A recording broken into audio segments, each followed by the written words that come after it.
Hi అండి, నమస్తే. Welcome to our channel voice of Lakshmi. Madireddy Sulochana గారు రచించిన కలకాదు సుమ అనే నవలను ధారావాహికంగా వింటున్నాం కదండి. ఆ నవలలో నుంచి ఇప్పుడు 3వ భాగాన్ని వినేద్దామా? రాఘవ కొడుకును జోకొడుతూ ఆలోచిస్తున్నాడు. తన సంసారం ఎందుకు ఇలా జరిగింది? తన పొరపాట? మొదట 4 సంవత్సరాలు విమల తోడితే లోకం అన్నట్టు గడిపాడు. అందరి భర్తలలా తను అధికారం చలాయించలేదు. విమలే ఇంటికి కావలసినవి కొనేది, జీతం ఆమెకిచ్చేవాడు. ఏనాడు లెక్క అడగలేదు. కొన్నిసార్లు విమల చేసే అర్థం లేని ఖర్చులకు కోపం వచ్చేది. తనే తెలుసుకుంటుందిలే అని ఊరుకున్నాడు. రవి తమ పక్క గదిలో ఉన్నప్పుడు తను ఇంట్లో పడుకున్న రవితో సినిమా కబుర్లో, సాహిత్య చర్చలో సాగించేది. తను ఏనాడు అలాంటివి పట్టించుకోలేదు. విమల బలహీనంగా ఉండేది. పని తనే చేసేవాడు. తన బలహీనతనే తను దెబ్బతీసిందా? బుజ్జాయిని నిర్లక్ష్యంగా వదిలి సాహిత్య సభలు, సమావేశాలు అంటూ రాత్రనక పగలనక తిరిగితే మాత్రం ఆమె విధులేమిటో గుర్తు చేశాడు. అంతే, రెచ్చిపోయింది. ఆడదానికి ఆర్థిక స్వాతంత్రం లేదనే కదూ అంటూ రాను రాను విమల ధోరణి విపరీతంగా తయారైంది. ఎవరి నమ్మకాలు వారివి. అరచి కరిచి విప్లవం తీసుకురాలేము. సంవత్సరం ఆమె ఆగడాలు భరించాడు రాఘవ. ఆఫీస్ నుండి వచ్చేసరికి ఏ పుస్తకమో చదువుతూ కూర్చునేది. పలహారముందా అని అడిగేవాడు. నేను పని మనిషినా? మనకు తిండి, నిద్ర, పిల్లల్ని కనడం తప్ప మరో పని లేదా? భావవైశాల్యం రాదా? విమి, భావాలు ఆలోచనలు మన కడుపులు నింపవు. ఇదిగో ఈ కవిత చూడండి, ఎంత బాగుందో. ఆకలి మంటలు రేగాయి, అవి ఆరిపోని మంటలు, ఇవి తీరిపోని సమస్యలు.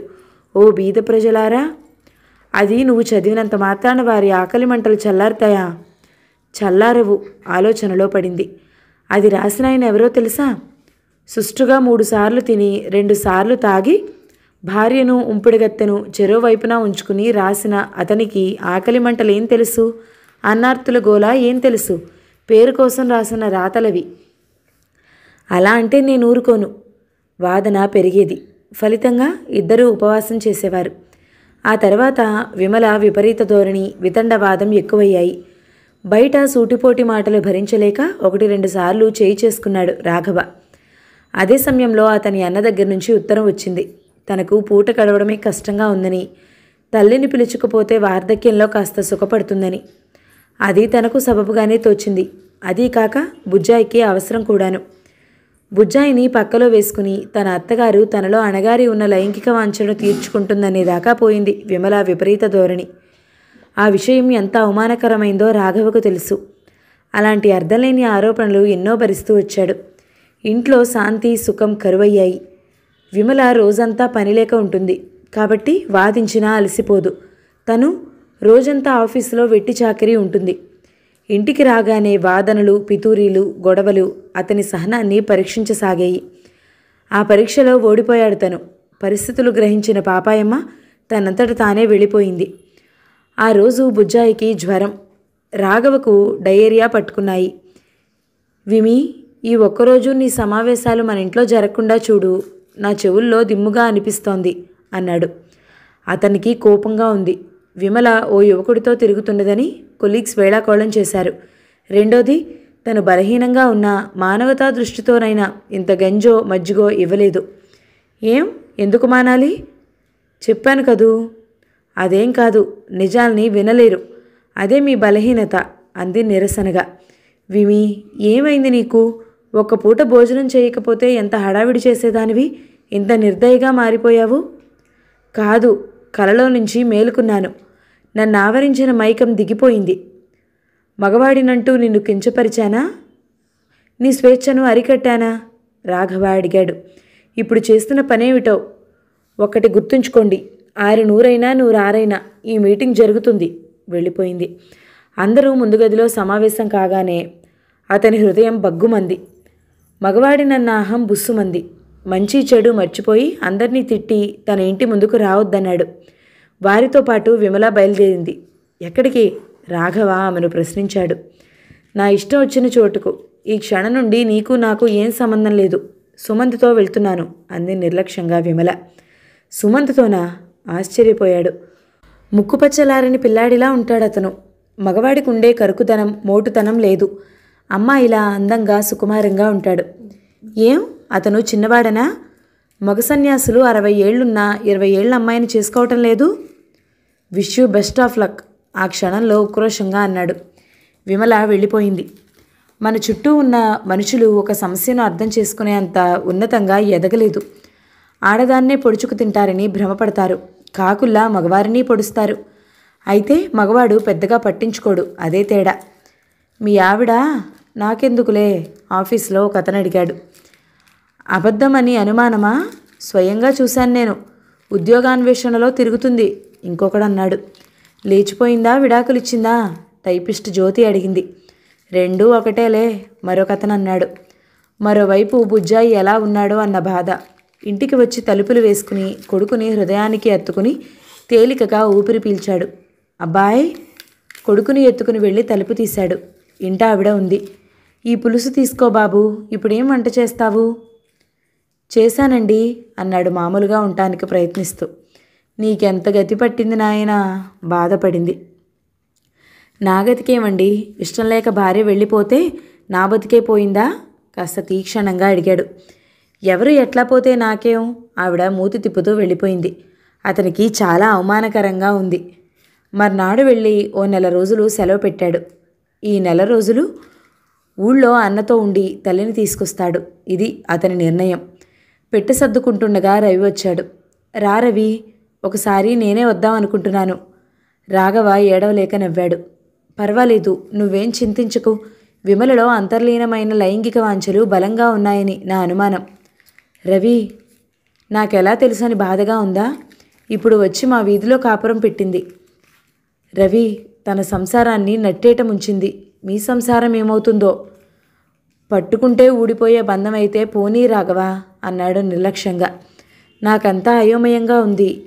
కాలమే అన్నిటినీ సర్దుబాటు చేస్తుంది. అతని దగ్గర ఉండి బస్ ఎక్కించొచ్చాడు రవి. బస్ కదిలాక కళ్ళొత్తుకున్నాడు రాఘవ. ఎన్ని తీయని కబుర్లో. తామిద్దరూ మొదటిసారి బస్ ఎక్కారు. అదో మరుపురాని అనుభవం. నాన్నా, ఏం బుజ్జి, అక్కడ అమ్ముంటుందా? అన్నాడు వాడిని వడిలోకి తీసుకుని. బ్లూ ప్రింట్ తీస్తూ తన ఉనికినే మర్చిపోయినట్లు ఉన్న రవిని క్షణం పరిశీలించింది శశి. అతనెంత అల్లరిగా తిరుగుతాడో అంతగా లీనమై పని కూడా చేస్తాడు. అంత పని నేను చేయగలనా? వెనుకగా వెళ్ళి అతని భుజంపై తల వాల్చింది. ఎవరు? ఉలిక్కిపడి చూశాడు. ఎవరనుకున్నారు? లిల్లీ ఏమో ఇంటికెలా వచ్చిందా అని ఆశ్చర్యపోయాను అన్నాడు. చాలించండి, మళ్ళీ నా ముందు లిల్లీ పిల్లి అంటే అలక సాగించబోయింది శశి. అబలలు కారమ్మా, ఈ సబలలు అలకలు మానమ్మా రాగయుక్తంగా పాడాడు. రిధం కుదరటం లేదు. లేకపోతే ఉమర్ ఖయ్యుల్లా. అమ్మమ్మ, ఇంత చిన్నదేవిని ప్రసన్నం చేసుకోవడానికి ఆధునిక కవిత్వం చాలు. ఇన్స్ట్రుమెంట్స్ అన్నీ సర్ది మంచంపై నడుం వాల్చాడు రవి. మీతో ఓ మాట చెప్పాలి. ఒక్క మాట కాదు, నువ్వు 100 మాటలు చెప్పినా వినటానికి సిద్ధంగా ఉన్నాను.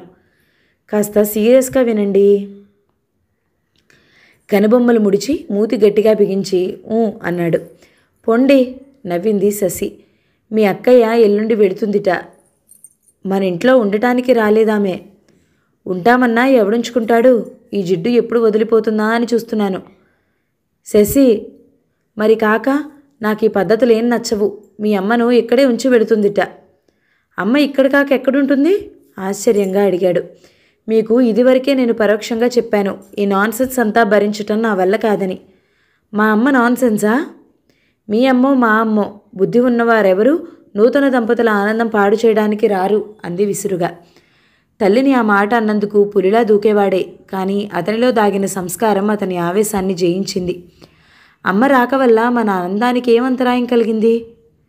ఒక్కటని చెప్పనా? శశి శశి అంటూ పిలిచే మీరు ఒక్కనాడైనా? కళ్ళనీళ్లు నిండుకున్నాయి. రవి తెల్లబోయాడు. నిజంగా అబలా సబలా అర్థం కాలేదు. చెప్పాను కదా, పోనీ ఈ రోజు నుండి తలుపు వేసుకో, అలాగే పిలుస్తాను. అమ్మ ఎవరినీ ఏమీ అనొచ్చేసి వంటిల్లు ఆమె పని తప్ప బయట ప్రపంచంతో ఆమెకు సంబంధం ఉండదు. వంట చేసుకోలేనంత అర్భకురాలనేం కాదు నేను. అంత అవసరం అనుకుంటే వంట మనిషిని పెట్టుకుంటాను. విమల కంటే అత్తను తరిమేస్తే చెల్లింది. ఆమె అదృష్టవంతురాలు. ఇంకో కొడుకున్నాడు. అమ్మకి ఎలా వీలవుతుంది? కాస్త తీవ్రంగానే అడిగాడు. ఇంగ్లండు, అమెరికా దేశాల్లో చూడండి, ఈ జిడ్డు ఉండదు. నేను నిక్కచ్చిగా చెప్తున్నాను. ఈ ఇంటిని ఒక స్వర్గంగా మార్చుకుని అందులో మీరు నేనే ఉండాలని కలలు కన్నాను. చిన్నప్పటి నుండి నేను అనుకున్నదల్లా జరిగింది. ఇప్పుడు మీరడ్డొచ్చి అధికారం చూపాలనుకుంటే నేను నా దారి చూసుకోవాలి. శశి, ఎందుకా అరుపులు? నా చిన్నారి స్వర్గంలోకి చీమ కూడా దూరటానికి వీల్లేదు. శశి, నీ ఒక్కదాని కలలే నిజం కావాలా? నా కలల గురించి ఆలోచించవేం? కలలు కనకపోయినా నా కోసం ఆత్మాభిమానం వెదిలి అల్లుడింట పడి ఉన్న అమ్మను కొడుకుగా నా దగ్గరుంచుకోవడం నా కర్తవ్యం కాదా? ఇంగ్లాండో అమెరికానో అని రొదపెడతావే, వారి సాంఘిక జీవనం మన సాంఘిక జీవనం వేరువేరని తెలీదా? తెలుసు. అందుకే వారిని అందుకోవాలనే తాపత్రయం. పారిశ్రామికంగా అభివృద్ధి చెందిన దేశాలవి. అక్కడ ప్రతి వ్యక్తికి ఏదో పని దొరుకుతుంది. అనుబంధాల గురించి ఆలోచించరు. మనమెందుకు ఆలోచించాలి? మనది పారిశ్రామికంగా వెనుకబడిన దేశం. పురుషులకే ఉద్యోగాలు లేవు. విద్యాహీనులైన స్త్రీలకేం ఉద్యోగాలు దొరుకుతాయి? అందుకని ఒకరి సంతోషానికి అడ్డుగా నిలవాలా? మా అమ్మ విషయంలో నీకు హామీ ఇస్తున్నాను డియర్. ఆమె అత్త అనే పదానికే కొత్త నిర్వచనం ఇస్తుంది. మన సాంఘిక వ్యవస్థకే కొత్త నిర్వచనం ఇస్తాను నేను. ఆవిడను అక్కడే ఉండమనండి. నెలకు 20 రూపాయలు పారేద్దాం. శశి, గాలిలోకి లేచిన చెయ్యి ఆగిపోయింది. మనం బయట ఎక్కడైనా కూర్చుని చర్చించుకుందాం. అమ్మకు వినిపిస్తే బాధపడుతుంది అన్నాడు కోపాన్ని దిగమింగుతూ. అతని ముఖం కళ్ళు ఎర్రగా అయ్యాయి. శశి కాస్త చెంకినా పట్టుదల వదల్లేదు. తనకు పతివ్రత శిరోమణి అనే బిరుదు అక్కర్లేదు. అత్తసేవ చేసిందని అందరూ మెచ్చుకోకపోయినా పర్వాలేదు. వినని, నాకేం భయం అంది. అక్కడుంటే ఇంకా వాదన పెరుగుతుందని ఆ గది నుంచి బయటకు వచ్చాడు. అన్నమ్మ కళ్ళొత్తుకుంటోంది. అతి నెమ్మదిగా ఏమో చెబుతూ మీనాక్షి ఓదారుస్తోంది. తప్పు చేసిన వాడిలా తల వంచుకుని బయటకు వెళ్ళాడు రవి. రవి, ఇంత రాత్రి ఎక్కడికి రా? కాస్త గాలి పీల్చుకోవాలక్క. ఈ చలిలోనా? తలుపేసుకో. ఆమెకు జవాబివ్వలేదు. ముందుకి అడుగేసి టక్కున ఆగిపోయాడు. మామయ్య, నన్నెందుకు ఇలా బాధ పెడతావు? నీ ఇష్టం వచ్చిన వారిని పెళ్లి చేసుకో వెక్కుతోంది నీల. ఈ ఏడుపు పెళ్లికి ముందే ఏడకూడదు. మొగ్గగొంతు కర్కశంగా వినిపించింది. అది ఆ ఇంట్లో మామూలే. రవికి జీవితమంతా పచ్చగా ఆనందంగా అందంగా కనిపించేది. ఇంత చేదు ఉంటుందని మొదటిసారి తెలిసింది. ప్రాణాలన్నీ తన మీదే నిలుపుకున్న తల్లిని పొమ్మని తనెలా చెప్పగలడు? విద్యావంతులు, నలుగురిలో తిరగగలిగిన యువతులు జీవితాన్ని అర్థం చేసుకోరెందుకు? విదేశీయులను అనుకరిస్తామంటారే తప్ప మంచి చెడు నిర్ణయించుకోరేం. తను ఇంత అభిమానించే శశి అసలు స్వరూపం ఇదా? తానిప్పుడేం చేయాలి? ఆలోచిస్తూ చాలా దూరం వెళ్ళాడు. అతని మెదడు చలికి ముడుచుకుపోవడానికి బదులు చురుకుగా పనిచేసింది. అతని సమస్యకు పరిష్కారం దొరికింది. చిన్నగా నవ్వుకుని వెనుతిరిగాడు. మర్నాడు మీనాక్షి అన్నమ్మ వెళ్ళటానికి తయారయ్యారు. రవికి తను బయటికి వెళ్ళగానే శశి వాళ్లను ఏదో అని గాయపరిచి ఉంటుందని తెలుసు. దానికి తోడు తనకేదో పని ఉందంటూ శశి బయటికి వెళ్ళిపోయింది. రవి, అమ్మ నాకేం బరువు కాదు. ఇంత పంతం పట్టి తన మాటే నెగ్గాలనుకునే అమ్మాయితో నీ జీవితం ఎలా అనే బాధపడుతున్నాను అంది దిగులుగా. అక్కయ్య, నాకు కొంత అవకాశం ఇవ్వు. నీ మరదలు స్వయంగా వచ్చి నిన్ను ఆహ్వానించేలా చేస్తాను. ఒరే నాయనా, నాకిప్పుడేం తక్కువని? మీనా నన్ను పరాయిదానిలా చూడలేదు. మీరు సంతోషంగా ఉంటే అదే చాలు. అమ్మాయిని ఏమీ అనబోకు అన్నమ్మ అంది. ఆమె మాటలలో నిండుతనం లేదు. కొట్టి తిట్టి బలవంతంగా పనిచేయించే మూర్ఖుని కాదమ్మా నేను, రవి అన్నాడు. మీ కడుపున ఓ కాయ కాస్తే అప్పుడు తప్పక అమ్మాయికి నా అవసరం వస్తుందిరా అంది. తల్లి ఎంత బాధగా ఆ మాటలందో అతనికి తెలుసు. ఆమె వ్యక్తిత్వం, అభిమానం మరిచిపోయి చాలా రోజులైంది. నీ కోడలు పిల్లల్ని కంటుందో లేదో మీనాక్షి హాస్యం చేసింది. అది పాయింటేనే అక్కయ్య. వాళ్ల వర్గం అంతా అనుభూతులకు అనుబంధాలకు దాసులు కారు. వారు తమ కోసం బ్రతికేవారు, రవి హాస్యంగా అన్నాడు. అతనికి చాలా బాధగా ఉంది. ఇన్నాళ్ళు అభిమానంతో తండ్రి లేని లోటు తీర్చిన అక్కా బావలకు తనేం చెయ్యకపోగా అక్క వస్తే ఒక చీర పెట్టే స్థితిలో లేడు. శశికి తెలియకుండా దొంగచాటుగా పెట్టడం అతనికి ఇష్టం లేదు. పెట్టినా మీనాక్షి తీసుకోదని తెలుసు. ఒరే, సారెల గురించి చీరల గురించి ఆలోచించుకు. తీసుకునే రోజులు ముందున్నాయి మీనాక్షి చెప్పింది. రవి వాళ్ళిద్దరినీ తీసుకువెళ్ళి బస్ ఎక్కించాడు. మీనాక్షి ఆలోచనలో పడింది. అమ్మను తీసుకువెళ్ళి బావకి ఏం చెప్పాలని ఆలోచిస్తున్నావా అక్కయ్య? బావకి అంతా నిజమే చెప్పు.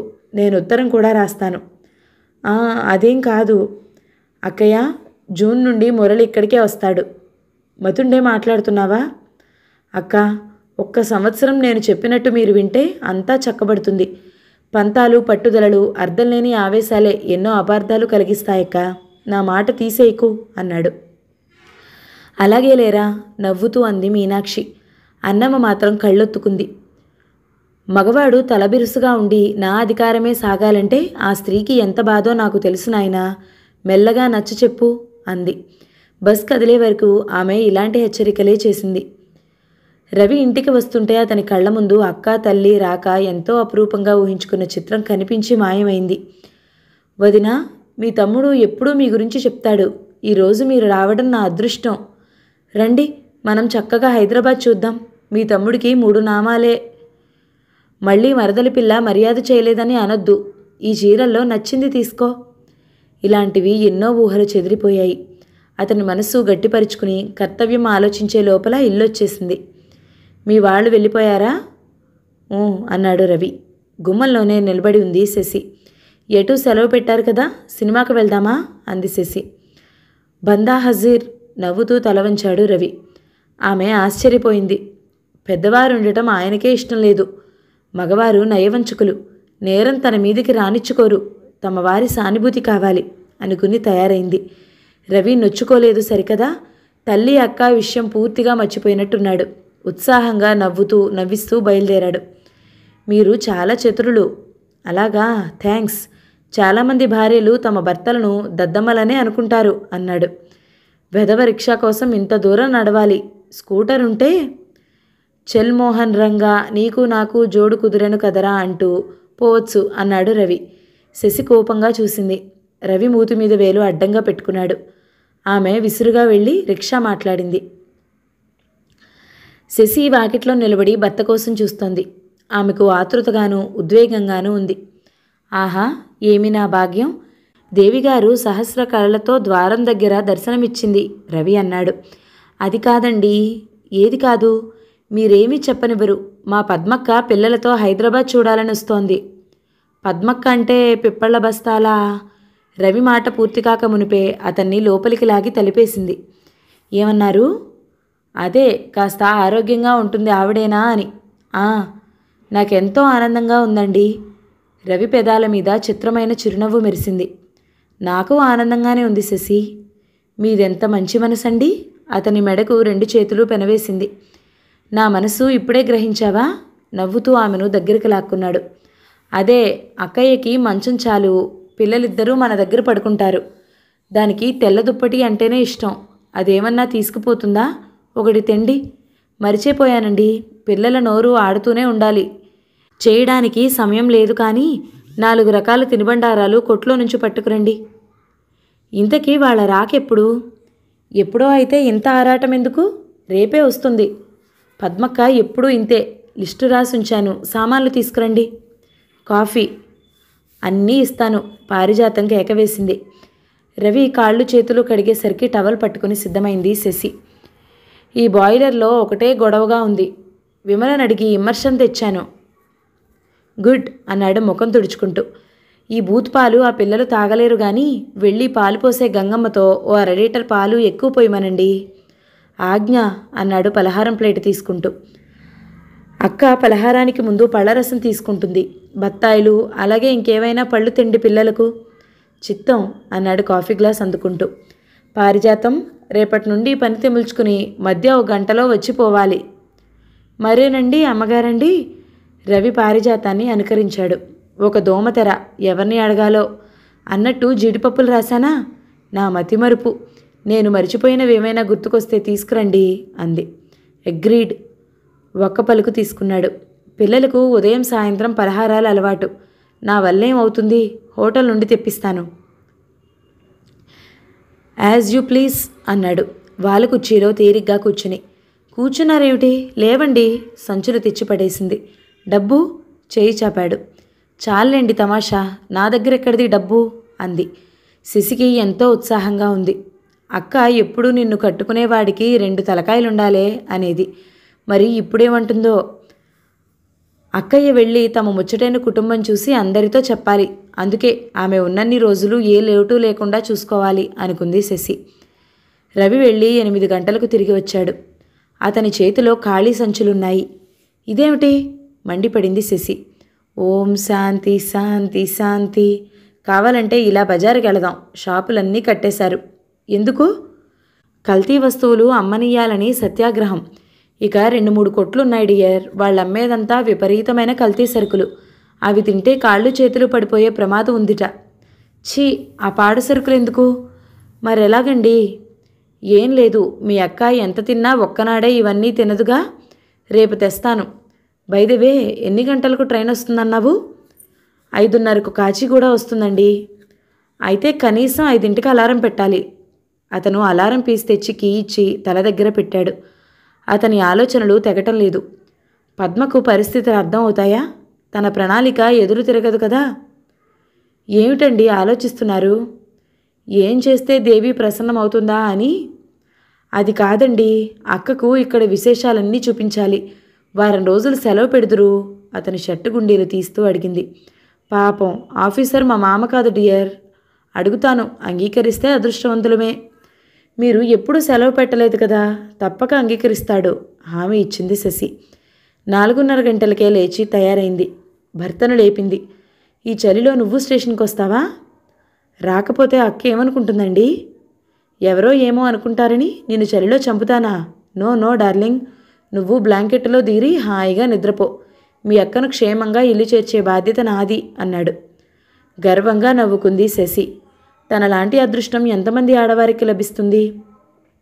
సరే, ఇప్పుడేం పడుకుంటాను కానీ అక్క కోసం వేడిగా నీళ్లు కాఫీ సిద్ధం చేస్తాను.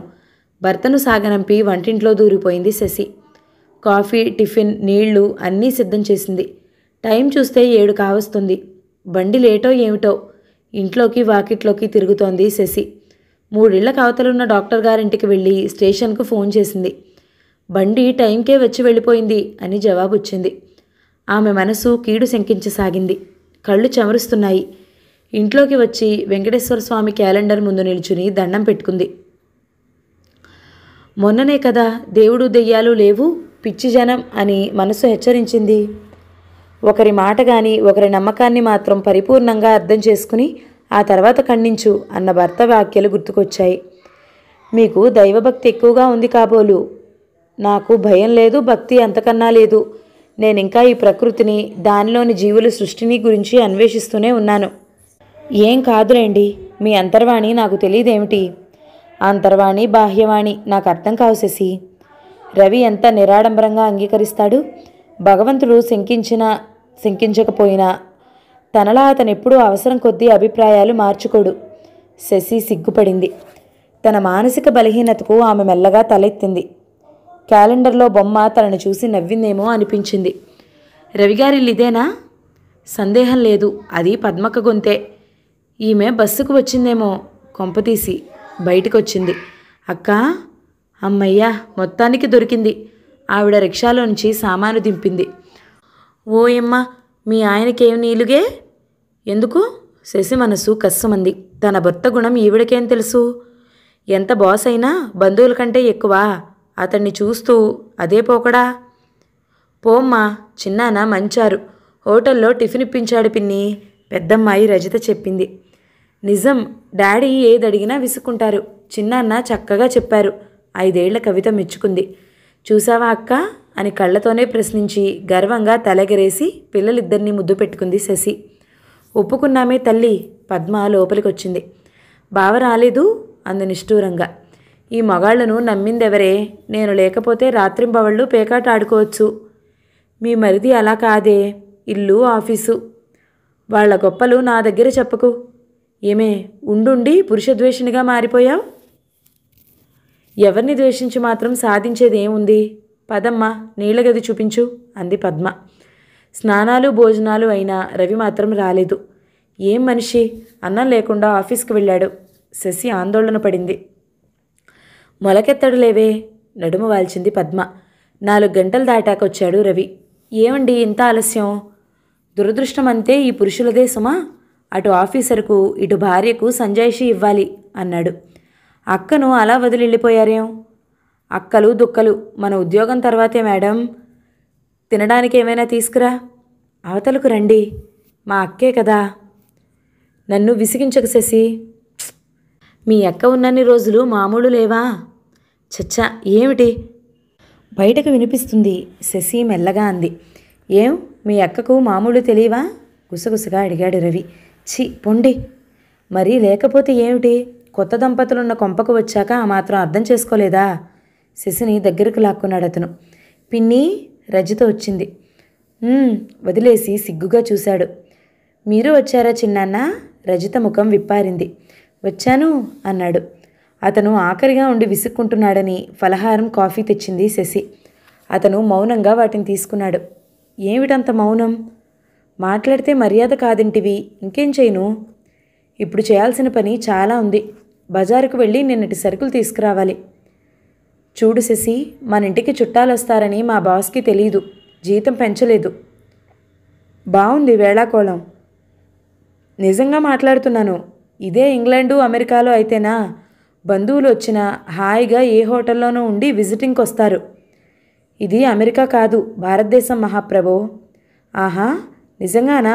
అచ్చు భారతదేశమేనా? లేవండి, గోముగా లేపింది.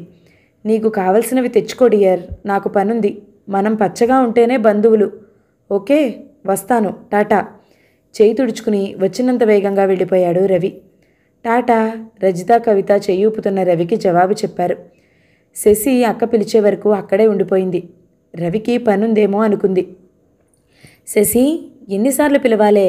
అక్క విసుక్కుంది. ఏం అక్క? పిల్లలకు తినటానికి ఏమైనా పెట్టు. రెండే అంది వంటింటి వైపుకు వెళుతూ. మాకు పూరీలొద్దు పిన్ని, కారపూస కావాలి. మనం బయటకు వెళ్ళి తెచ్చుకుందాం. పిల్లల్ని సముదాయించబోయింది శశి. అక్కర్లేదు, ఇప్పుడే కావాలి. కవిత రాగం తీసింది. కొత్త కాపురం, ఇలాంటివి చేయడం వచ్చునో రాదోనని నేను తెచ్చానులేవే. తన బాస్కెట్ తీసి పిల్లలకు పెడుతుంటే శశి అవమానంతో కుంచుకుపోయింది. రవిపైన విపరీతమైన కోపం వచ్చింది. తమ పెళ్ళైనప్పటి నుండి ఎప్పుడూ ఇలా జరగలేదు. ఎందుకు ఇలా చేశాడు? ఆత్మవిమర్శ చేసుకునేవారు చాలా తక్కువ మంది. ఆమె గనక ఆత్మవిమర్శ చేసుకుంటే అన్నీ అర్థమైపోయేవి. కొందరికి ఎప్పుడూ ఎదుటివారి తప్పులే కనిపిస్తాయి. మరి యుద్ధానికి సిద్ధమై కూర్చుంది శశి. ఆ సాయంత్రం సినిమాకు వెళ్ళాలనుకుంది. కానీ రవి రాలేదు. ప్రయాణపు బడలిక అంటూ అక్క కూడా పెద్దగా ప్రోత్సాహం చూపలేదు. పిల్లల గోల భరించలేక విమల ఇంటి వరకు వారిని తీసుకువెళ్ళింది. ఎప్పుడూ హడావిడిగా ఉండే విమల నీరసంగా కనిపించింది. ఎవరు శశి వీళ్ళు? అక్కయ్య పిల్లలు. రా పాప. చిన్న పాపను హృదయానికి హత్తుకుంది విమల. ఆమె కళ్ళు చెమర్చడం శశి గమనించకపోలేదు. ఉద్యోగం దొరికిందా విమల? హ్యాండ్లూమ్ సేల్స్ ఎంపోరియంలో దొరికింది. ఏమిటి అంత నిరుత్సాహంగా ఉన్నావు? ఏం లేదు, ఎవరో తెలిసిన వారు కనిపించారు. బుజ్జికి జ్వరమంట. ఆ ముసలమ్మ ఏం చూస్తుందో. రాఘవ్ గారు చూసుకోరా? ఏమో అంది ఎటో చూస్తూ. ఆ వాతావరణంలో ఉండలేకపోయింది శశి. ఏం మనిషి, తండ్రి చూసుకోరా ఇంతలా బాధపడుతుంది అనుకుని వచ్చేసింది శశి. రవి ఎందుకో నవ్వుతున్నాడు. ఆ నవ్వు వీధిలోకే వినిపించింది. ఏమండి? శశి లోపలికి అడుగు పెడుతూ అతన్ని అడిగింది. చెప్పండి అన్నాడు రవి. ఇంతవరకు ఎక్కడున్నారు? నీ హృదయంలో. రవి పద్మను చూసి నాలుగు కరుచుకున్నాడు. చూడవే శశి, ఇందాక నువ్వు కనిపించక మీ ఆయన ఎంత బాధపడ్డారో. మీ హృదయంలో లేదా అన్నాను. ఆ మాటే తిప్పికొట్టారు. పద్మ నవ్వింది. అతిథులొస్తే ఇలాగేనా మర్యాద చేసేది? మీరే చెప్పండి వదిన గారు, ఆఫీస్ పని ముఖ్యమా, అతిథులు ముఖ్యమా? ఆడవారి దృష్టిలో మరి అతిథులే ముఖ్యం అన్నది పద్మ. గోడ మీద పిల్లివాటంగా మాట్లాడకండి వదిన గారు. ఈ కాలంలో కాస్త ఈ కాలానికి తగ్గట్టుగా మన పద్ధతులు మార్చుకోవాలి. అన్నీ కబుర్లే మరిది గారు. మీ వాళ్ళొస్తే ఇలాగే అంటావా? నాకా పక్షపాతం లేదండోయ్. శశి, నువ్వే చెప్పు. మా అమ్మ అక్క వస్తే గౌరవించాలని నిర్బంధించానా? మేం బయటికి వెళితే మీ చెల్లెలు సినిమాకి వెళ్ళింది. ఒక్క మాట అన్నానేమో అడగండి. శశిని మీతో పాటు పిలవలేదా? పిలిచాము, తనకిష్టం లేదు. ప్రజాస్వామ్య దేశంలో బలవంతం చేయడం నా అభిమతం కాదు వదిన గారు, రవి నవ్వుతూ అన్నాడు. శశి ముఖంలో రంగులు మారాయి. లేవండి భోజనానికి. కబుర్లు చెప్పడంలో చతురుడు అని ఆ సంభాషణ తుంచేసింది. థ్యాంక్స్ ఫర్ ద కాంప్లిమెంట్, కొంటిగా నవ్వాడు రవి. భోజనాలయ్యాయి. రవి గదిలోకి వెళ్ళిపోయాడు. అక్కా చెల్లెళ్ళు కబుర్లలో పడ్డారు. పిల్లలు నిద్రపోయారు. పిల్లలను నా మంచం మీద వేస్తానక్క అని తీసుకెళ్ళి పిల్లల్ని పడుకోబెట్టింది శశి. శశి, రవి పిలిచాడు. ఏమిటి? హేమ మంచంపై పడుకుంటే అంత గోల చేశావు కదా, ఇద్దరినెలా భరిస్తావు? హేమ ఈ పిల్లలు ఒకటేనా? భేదం ఏముందబ్బా? ముక్కు కళ్ళు అన్నీ హేమకున్నట్టే వాళ్లకు ఉన్నాయి. రంగుల మాటకొస్తే హేమే నయం, హేమది పసిమ ఛాయ. మీ హేమకు ముక్కు ముఖం లేదని అనలేదు, శశి అంది. మరి రక్తం అంటావా? వీరు నీకు రక్త సంబంధికులు, హేమ నాకు రక్త సంబంధికురాలు. ఏమిటర్రా గుసగుసలు? పద్మ వచ్చి గుమ్మం దగ్గర నిల్చుంది. అబ్బే ఏం లేదు వదిన గారు, మీ చెల్లెలు బుర్ర కాస్త ట్యూబ్లైట్, న్యూటన్ 3వ సూత్రం చెప్తున్నాను. పడక గదిలో అప్పుడు భౌతిక శాస్త్రం అవసరం ఏమిటో ఎంత తలబద్దలు కొట్టుకున్నా అర్థం కాలేదు పద్మకు. శశి సర్ది చెప్పింది. మర్నాడు రవి నిద్రలేస్తూనే భార్యను పిలిచాడు. మీ అక్క ఎన్ని రోజులుంటుందట? ఏం? ఆవిడ ఉన్నన్ని రోజులు ఏ లిల్లీనో మల్లీనో శరణు కోరుతాను ఈ చలిలో. కొంటిగా కన్నుగీటాడు. చిచ్చి, ఏం మాటలు! 2 రోజులు బంధువులు ఉండకూడదా? అబ్బే, మనం కోసం బ్రతుకుదాం డియర్. మీ సోది వినటానికి సమయం లేదు. ఈ పూటైనా కాస్త సరుకులు. నో సరుకులు గిరుకులు, ఆఫీస్లో బోలెడు పని ఉంది. మనం పిలవందే వచ్చిన వారికి ఇన్ని మర్యాదలు అక్కర్లేదు. ఇదిగో వచ్చిందెవరనుకుంటున్నావు? సాక్షాత్తు మీ అక్క. మీ అక్క మా అక్క, ఆత్మభేదం లేదు శశి నాకు. మా అక్క వచ్చినప్పుడు అదనంగా ఏం తెచ్చాను చెప్పు? మండిపోయింది శశి. ముభావంగా అతను వెళ్లే వరకు దూరంగా తిరిగింది. అతను వెళుతూ బొగ్గ మీద చిటిక వేసి టాటా చెప్పి వెళ్ళిపోయాడు. శశి, పద్మ భయంగా చూసింది. ఏమక్క? నవ్వలేక నవ్వింది. మీ ఆయనకు వేపకాయంత వెర్రుందేమిటే? ఎందుకు? అంది రోషంగా. అదేమిటే, ఇల్లన్నాక బంధువులు స్నేహితులు ఉండరా? మన కోసం బ్రతుకుదాం అంటాడేమిటి? మీరంతా అమ్మా నాన్న లేక పుట్టుక్కున ఆకాశం నుండి ఊరుపడ్డారా ఏమిటే? ఆయన చాలా మంచివారక్క, మరెందుకలా అయ్యారో. అవునులే, మగవాడు కదా, తన వారుస్తే ఎన్ని సేవలైనా చేయిస్తాడు. భార్య వంక బంధువులు భారమైపోతారు అంది నిష్ఠూరంగా. శశికి చంప చెళ్ళుమన్నట్టయింది. నిజంగా అతను తన వైపు బంధువులకు సేవలు చేయించాడా? నువ్వేం దిగులు పడకు. స్త్రీకి ఆర్థిక స్వాతంత్రం ఇయ్యని ఈ వ్యవస్థ ఆమెను మూలకు నెట్టేసింది. పద్మ అన్న మాటలు శశి వింటున్నట్టు లేదు. ఆమెకు రోషం వచ్చింది. అక్క, మనం ఈరోజు సాలార్జింగ్ మ్యూజియం చూద్దాం పదా అంది. శశి బలవంతంపై అందరూ తయారయ్యారు. సాలార్జింగ్ మ్యూజియం చూడ్డానికి బయలుదేరారు. అది ఆ రోజు మూసి ఉంది. శుక్రవారం మూసి ఉంటుందని తెలీదు, నొచ్చుకుంది శశి. అటు నుండి జూలాజికల్ పార్కుకు వెళ్లారు. రవి కూడా ఉంటే నిండుగా ఉండేది అంది పద్మ. ఆలోచనలో పడింది శశి. రాత్రి ఇంటికి వచ్చిన రవి విసుక్కున్నాడు. పిల్లలు భయపడి గదిలో పడుకోమని మొండికేశారు. కాస్త నెమ్మదిగా మాట్లాడరాదు? శశి అంది. శశి, వీళ్ళంతా ఎవరు మన ఏకాంతం పాడు చేయడానికి? ఏం హక్కుంది? బంధువులు వస్తే భరించలేని మీ ఇంట్లో ఉండాల్సిన గతి మాకేం పట్టలేదయ్యా, రేపే వెళతాం. పద్మ రోషంగా అని తన పిల్లలను లాక్కుపోయింది. ఛీ, ప్రైవేటుగా మాట్లాడుకునేందుకు వీలు కూడా లేదు. విసుక్కుని రవి బయటకు వెళ్ళిపోయాడు. శశి నిస్సహాయంగా నిలబడిపోయింది. మీకు పెళ్ళైనప్పటి నుంచి ఆయన తల్లి వస్తే ఎంత గౌరవిస్తారు? అలాగే ఆయన ఈసారి మీ ఆయన బంధువులు వస్తే మర్యాదలు చేసి నీ సంస్కారం చూపించవే శశి. పద్మ మాటలు ఇక వినలేనట్టు మంచాన్ని కరుచుకుపోయింది శశి. విమలను ఆమె మానసిక దౌర్బల్యమే పీడించసాగింది. అర్థం తెలియని పదాలు అనవసరంగా వాడి వాటిని ఆచరణలో పెట్టాలంటే ఎంత కఠినమైందో ఆమెకు తెలియవచ్చింది. మొదట కొన్ని రోజులు సంతోషంగా గడిపింది. ఇంతవరకు మగవాడు గర్వంగా పెళ్ళాన్ని పోషిస్తున్నాను అనేవాడు. ఈనాడు తను ఆ పని చేస్తుంది. అంటే భర్తను పోషిస్తుంది, అతన్ని చదివిస్తుంది. అతని తల్లిదండ్రులు పెట్టే పేరేమో సుమంత్. తను మాత్రం అతన్ని లెనిన్ అని పిలుస్తుంది. తాతల పేర్లు పెడితే మూర్ఖత్వం అనుకునే నేను లెనిన్ అని పెట్టానేమిటి పేరు అనుకుంది. విమల ఇంటర్ పాస్ అయినప్పుడు కావలసినన్ని ఉద్యోగాలు. అప్పుడు ఆమెకు ఉద్యోగం చేసే స్త్రీలంటే మంటగా ఉండేది. ఆ తర్వాత ఆమెకు పెళ్ళయింది. పిల్లాడు పుట్టాడు. రాఘవ ఉద్యోగం చేయమంటే కొడుకును పనివారికి అప్పగించలేకపోయింది. ఉద్యోగాలు చేస్తూ నిర్దాక్షిణ్యంగా ఈ పసివాణ్ణి గాలి కొదల్లేను, వాడు పెద్దయ్యాక చూద్దాంలేండి అని ఆ మాట తప్పించేది. వాణ్ణి వదిలి తనెలా ఉండగలుగుతుంది అనుకుని. విమల, నాకు 20 రూపాయలు అర్జెంటుగా కావాలి డియర్. లెనిన్ వచ్చాడు. చూడు లెనిన్, మనకొచ్చేదెంత చూసి ఖర్చు పెట్టుకో. ఇంకా 10 రోజులకు కానీ జీతం రాదు. చదువు మానేసి ఏదైనా ఉద్యోగం చేస్తాను అంటూ అతను ముఖం మార్చుకున్నాడు. ఇప్పుడేమన్నానని? 20 రూపాయలు ఇచ్చింది. అతను వెళ్ళిపోయాడు.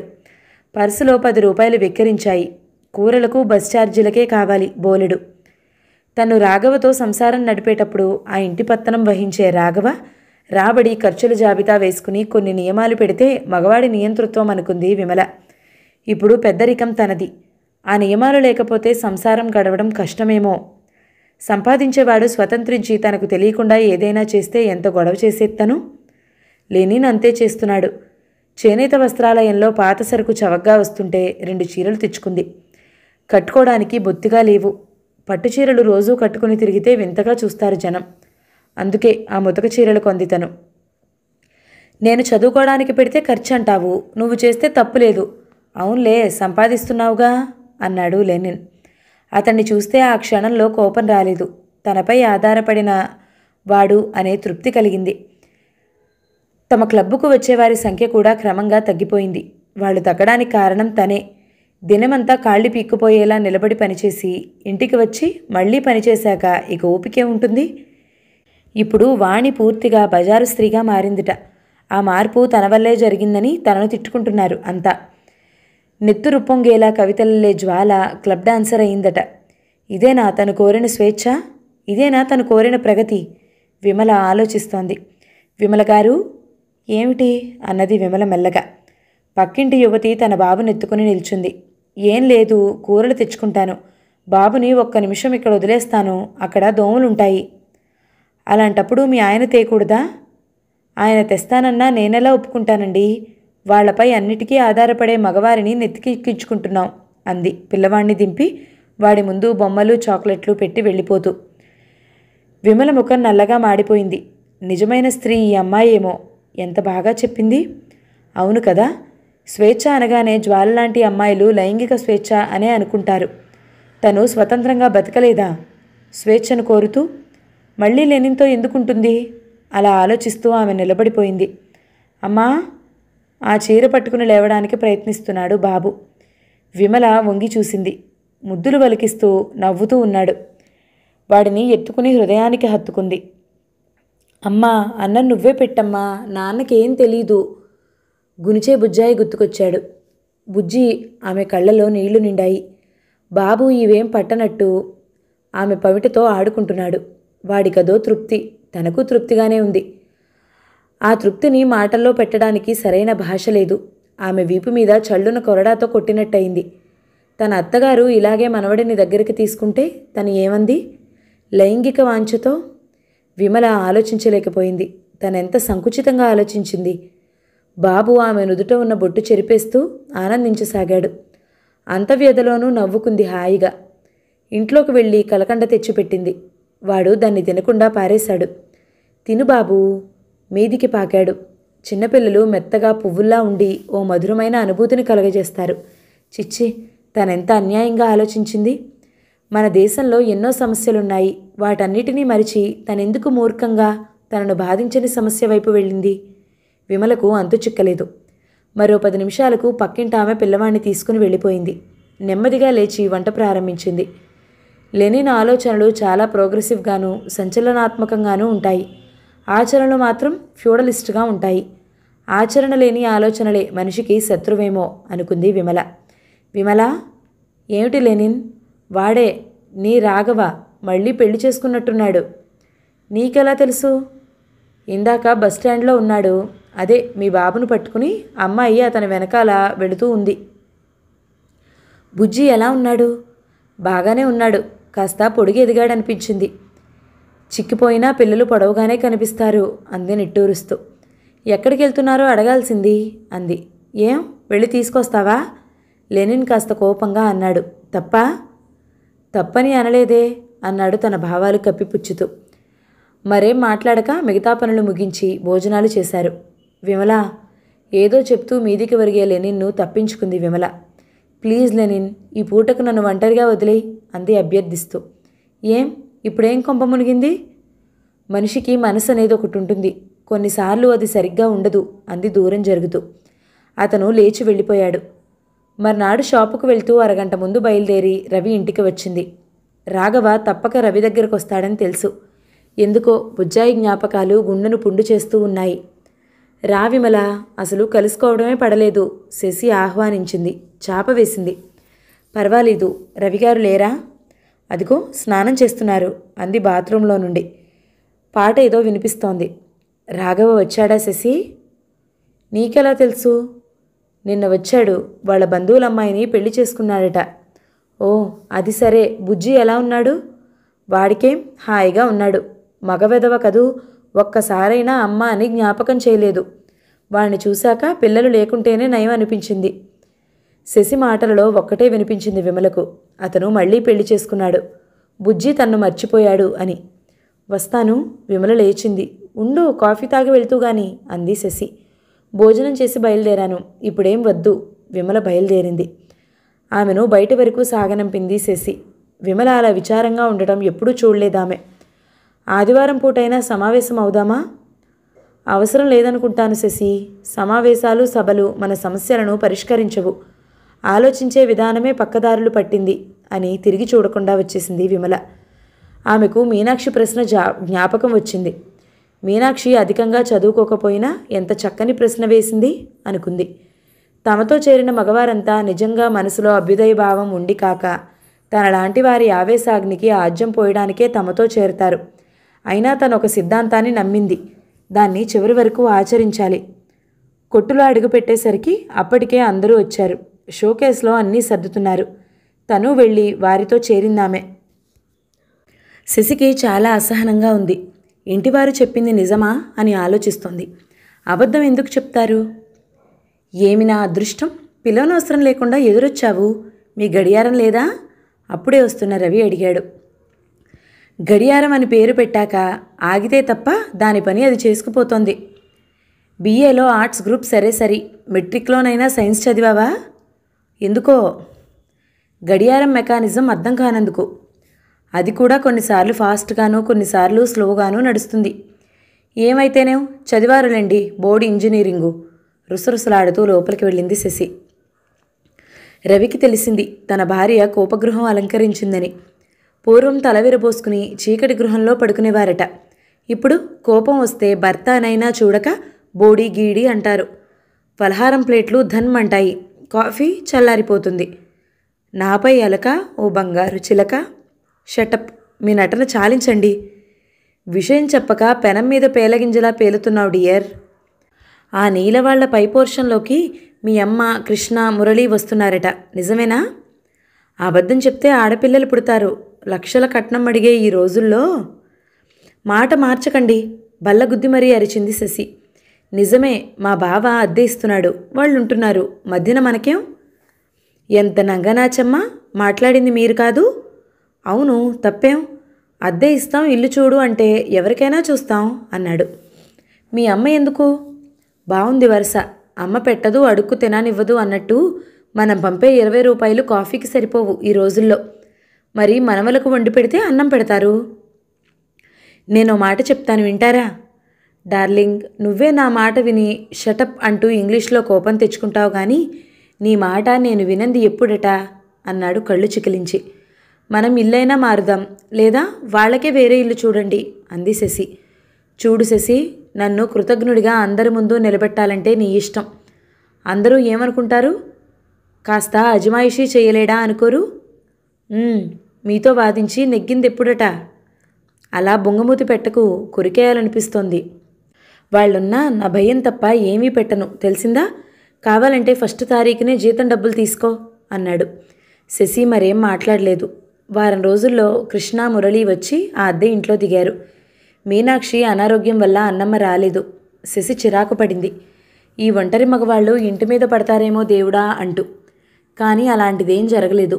వాళ్ళు కొన్ని నియమాలు ప్రాణం కంటే ఎక్కువగా పాటిస్తారు. ఎప్పుడు వారి దానికోసం దీనికోసం రారు. అనవసరంగా రవి వాళ్ళని పిలవడు కూడా. వాళ్లే ఎప్పుడైనా వచ్చి కూరలు, వస్తువులు తెచ్చిస్తారు బజార్ నుండి. సందేహాలుంటే తీర్చుకుని వెడతారు. అది కూడా రవి శశితో మాట్లాడే సమయంలో రారు. శశికి ఒక విధంగా వాళ్ళంటే సదభిప్రాయం ఏర్పడింది. అమ్మో, వేలు పెట్టడానికి సంధిస్తే కాలు పెడతారు ఈ బంధువులు అనుకుంది. శశి అన్నకు ఇంటర్వ్యూకు పిలిపొచ్చిందట. ఆయన కలకత్తాలో పనిచేస్తున్నాడు. BHELలో అంతకంటే మంచి జీతం ఇస్తారట. శశి మనసు విహంగమైపోయింది. వదిలిని తెస్తే బావుండును అనుకుంది. ఆ రోజు రవి చాలా ఆలస్యంగా వచ్చాడు. ఎక్కడో సైటు మీదకి వెళ్ళి ఆలస్యమైంది. ఇంత రాత్రి వరకు పని చేయకపోతేనేం? శశి రవిని అడిగింది. మేడం శశి, ఉపన్యాసాలతో కడుపు నిండదు. ఈ కాలంలో ఉద్యోగంలో నిలదొక్కుకోవాలంటే 2 మార్గాలున్నాయి. ఒకటి కాకాపట్టి అధికారులకు పార్టీలిస్తూ వీళ్ళు చెడ్డవారు, వీళ్ళు మిమ్మల్ని తిడతారంటూ వార్తలు మోసి వాళ్ళ అనుగ్రహం సంపాదించాలి. అది చేతకాదంటావా? ఇక పని చేయాలి.